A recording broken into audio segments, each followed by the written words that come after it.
गंमत शब्दांची. लेखन वर्षा चौगुले. श्रोतेहो नमस्कार. आजचा शब्द आहे कळ किंवा कळी. रविवारची दुपार होती. मनू खेळून आली होती. भुकावली असणार म्हणून आजीनं तिला विचारलं, मनू कळ्याचा लाडू आणि थोडा चिवडा देऊ का खायला? कळ्याचा? बघू कसा आहे?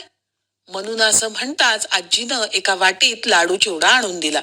हा होय, अगं आजी हा बुंदीचा लाडू तसं म्हण ना.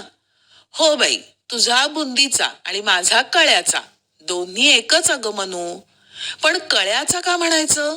अगं हा बांधण्यासाठी डाळीच्या पिठाच्या बारीक बारीक गोल गोल कळ्या पाडाव्या लागतात. त्यात पाक घालून लाडू बांधतात. त्यातील प्रत्येक कळीला कळी म्हणतात. आजीनं समजावलं.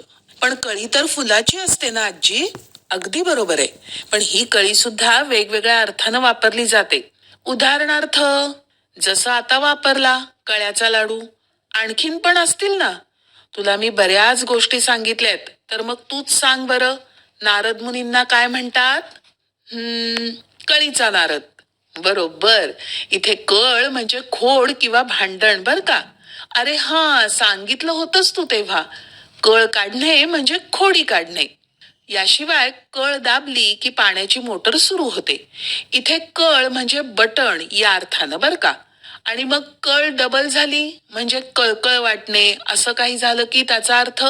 तिच्या विचारण्याच्या पद्धतीवर आजीला हसूच आलं. आजी हसतच म्हणाली, ती डबल कळ कळकळ म्हणजे दया वाटणे कीव येणे. अच्छा, म्हणून अजून एक कळ राहिली की. ती कोणती आजी? जरा जास्त जेवण झालं की पोटात दुखायला लागल्यावर काय म्हणतो आपण? पोटात कळ आली. आणि लगेच मनूनं पोटाला हात लावून रडवेलं तोंड केलं. ही कळ मनूच्या लक्षात आली म्हटल्यावर आजी आणि मनू दोघीही हसायला लागल्या.